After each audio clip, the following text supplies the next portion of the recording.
It's Saturday morning. Cartoons. Peanut butter and toast. Bosco.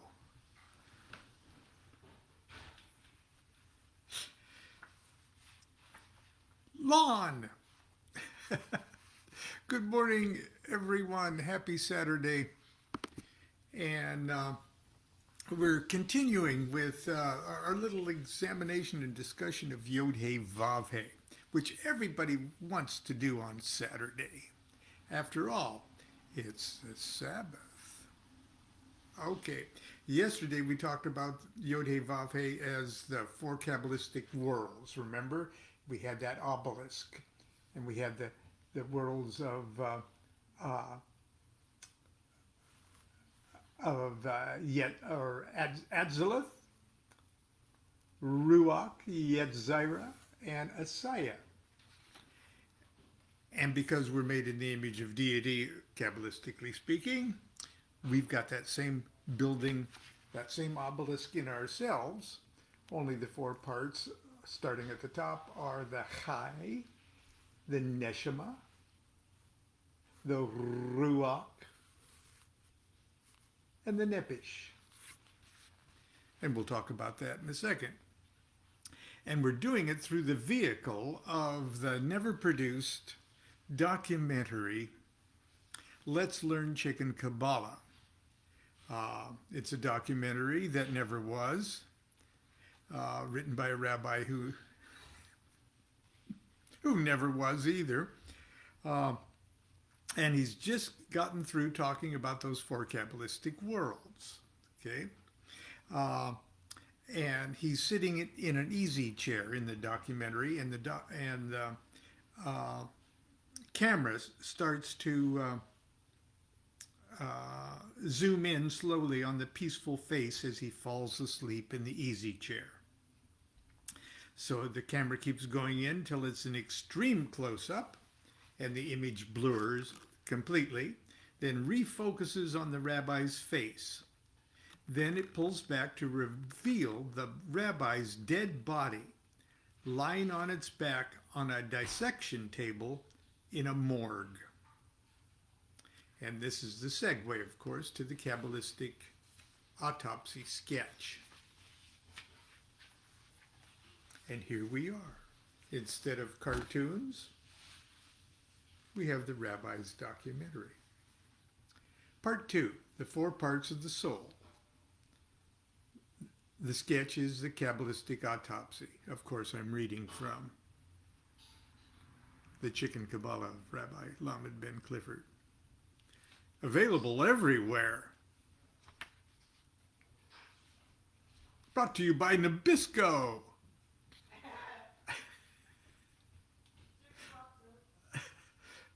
From out of the blue of the western sky comes Sky King, brought to you by Nabisco.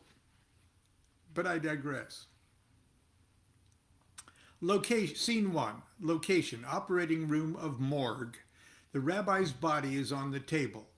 There's music, it's organ music, and the hymn is Abide with me.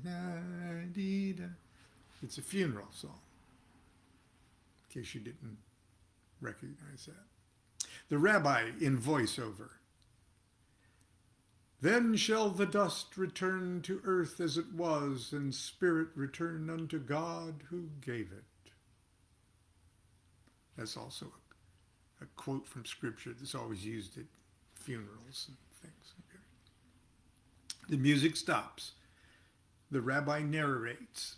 The camera slowly pans his body from toe to head. For modesty's sake, his genital area and the genital area of his tattoos are marked off with black tape.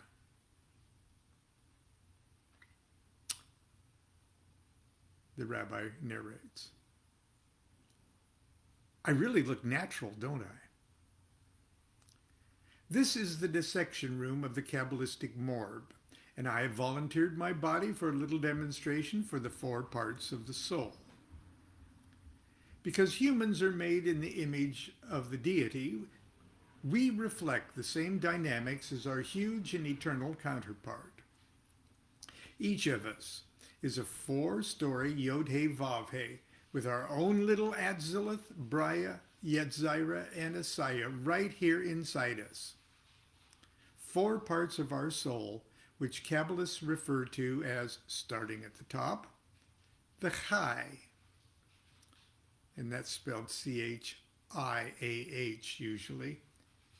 Chai, like l'chaim, to life. Okay.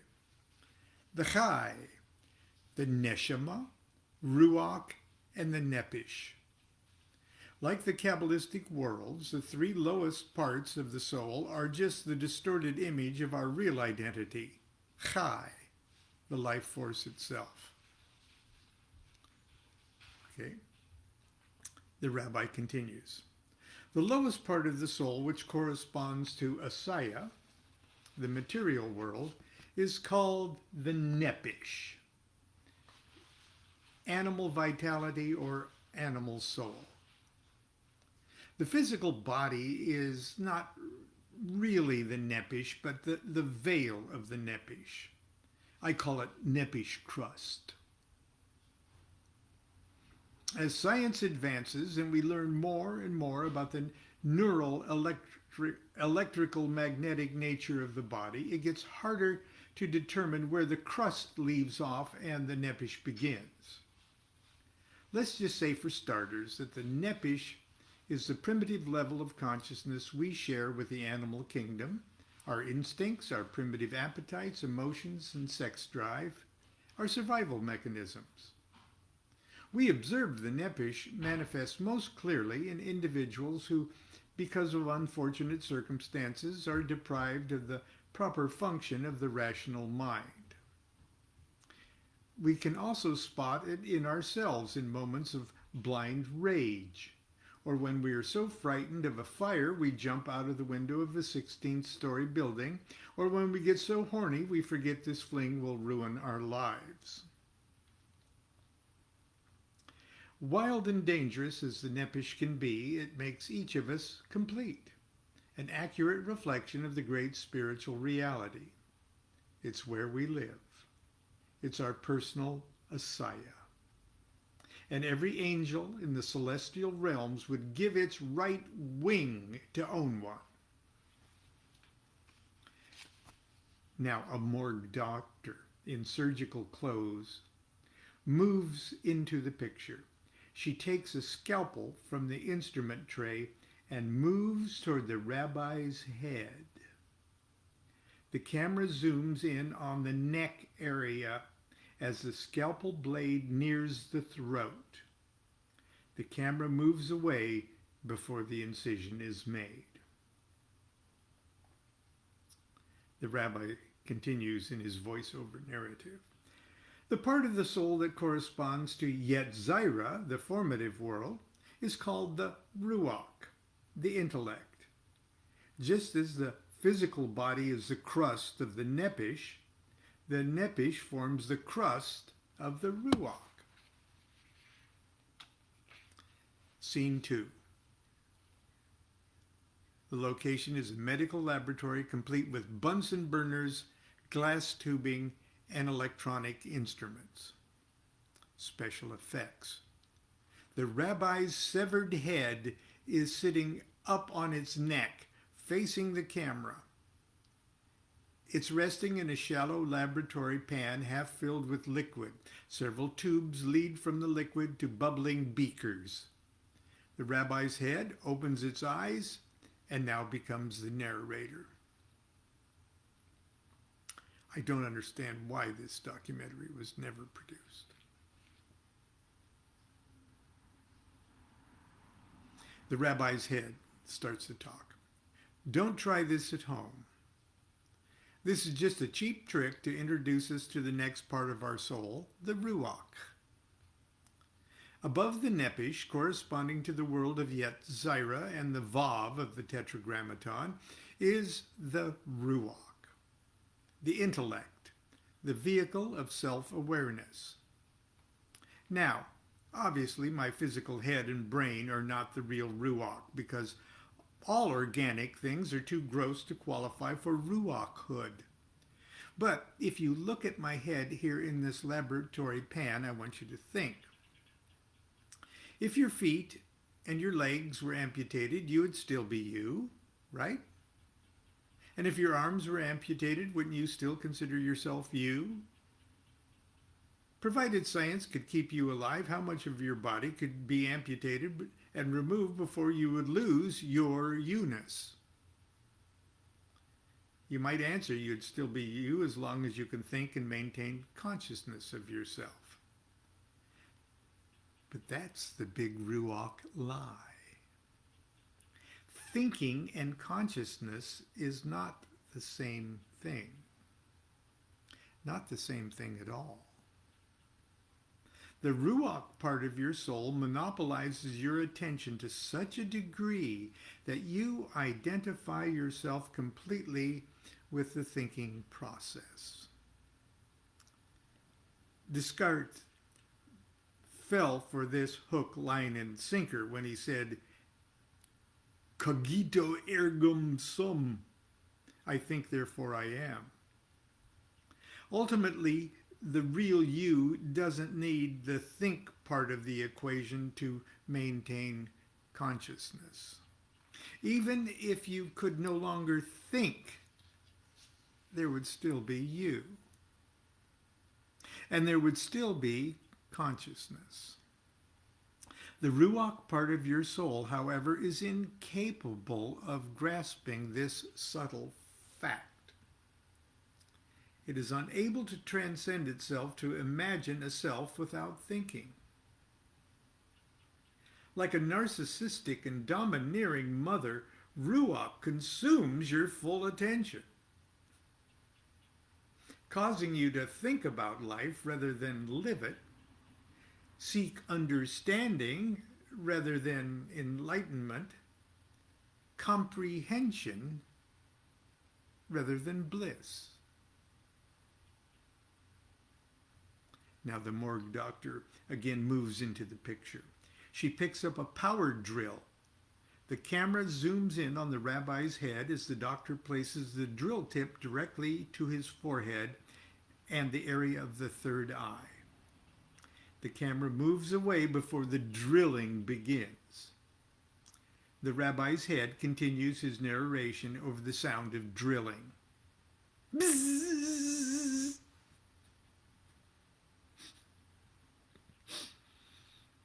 Saturday morning cartoons. The part of the soul, the rabbi continues his narrative, the part of the soul corresponds to Braya, the creative world, and the hay of the tetragrammaton, is called the neshama, the seat of our transcendent awareness. Just as the physical body is the crust of the nepish, and the nepish forms the crust of the ruach forms the crust of the neshama.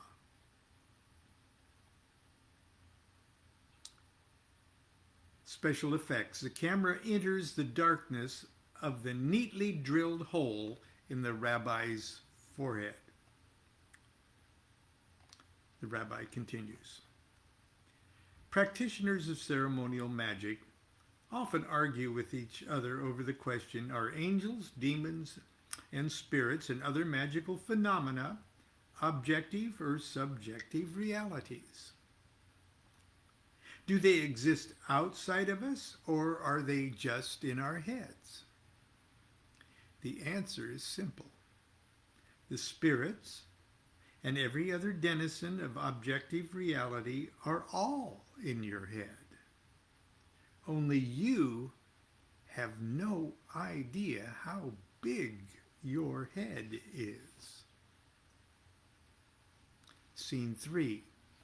Location: the interior of the rabbi's head. A cozy den with a modest fireplace before which we find a golden retriever asleep on a braided rug and the rabbi inclined in an easy chair. He's calmly smoking a pipe. His eyes are closed. but the brow of his forehead is furrowed as if he is in profound thought or mystical reverie. He never opens his eyes, but continues his narration in voiceover.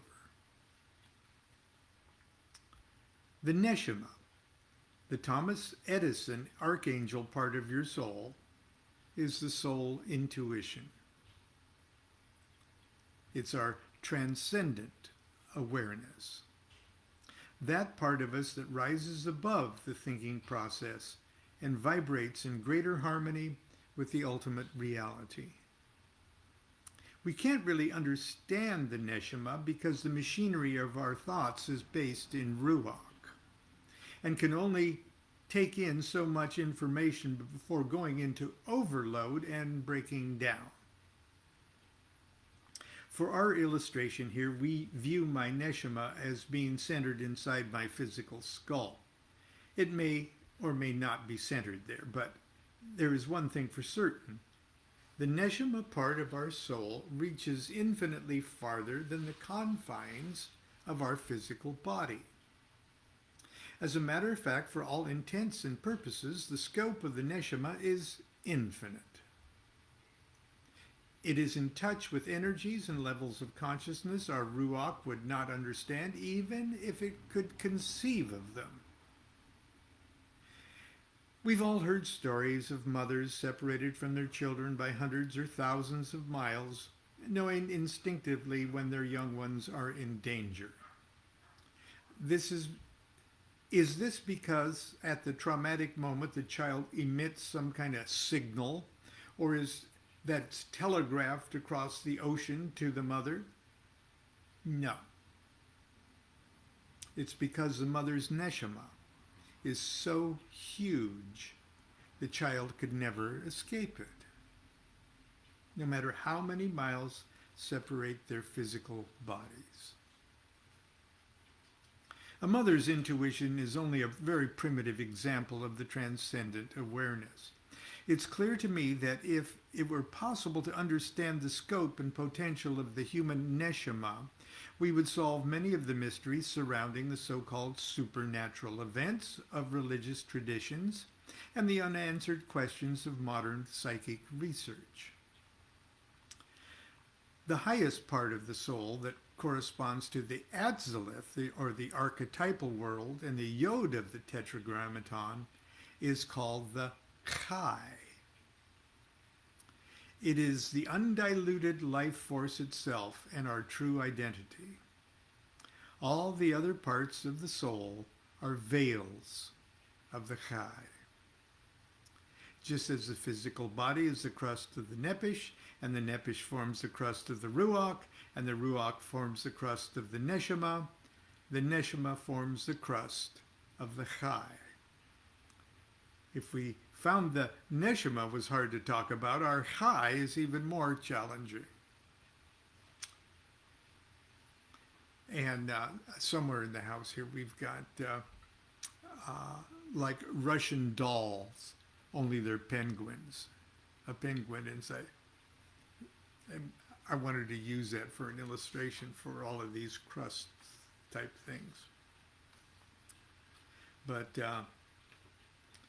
if you can imagine the different enclosures of sarcophaguses and mummies and stuff, we've got a big mummy box. Inside that is another mummy box, and inside of that is another mummy box, and inside that is the mummy. That's sort of what we're referring to here. Okay. Special effects. The camera backs up to reveal the entire scene of the interior of the rabbi's head is only an image on a television screen. A hand holding the remote clicker comes into view. The hand aims the clicker at the television and pushes a button.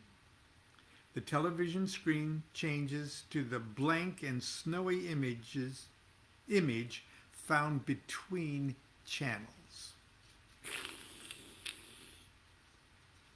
Over the white noise of the blank screen, the rabbi continues his voiceover narrative.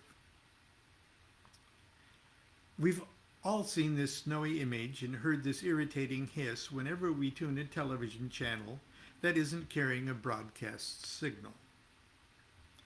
Astronomers now tell us that what we are seeing and hearing is nothing more or less than the radiation echo of the Big Bang itself, which emanates hauntingly from the empty space between the stars. If we personified this unimaginable energy as God, it would dwarf to insignificance all the lesser forces and beings of the celestial family, such is the nature of the Chai, when compared to the other parts of the soul. Yod-He, Vav-He, Atzilith, Braya, Yetzirah, Asaya, Chai, Neshama, Ruach, Nepish. The Nepish lives, but is not self-aware. The Ruach is self-aware, and aware the self is living. The Neshama is the essence of life's awareness, but the Chai is life itself, our true identity.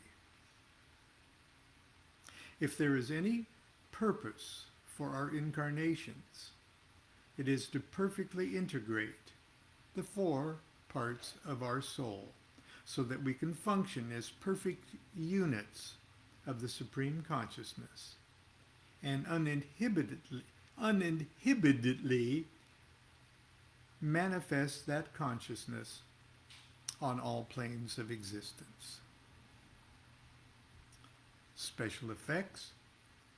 The hand holding the remote clicker comes again into view, and the hand aims the clicker at the television and pushes the button. The television goes out, except for the tiny white dot in the center of the screen, and that white dot slowly fades to black.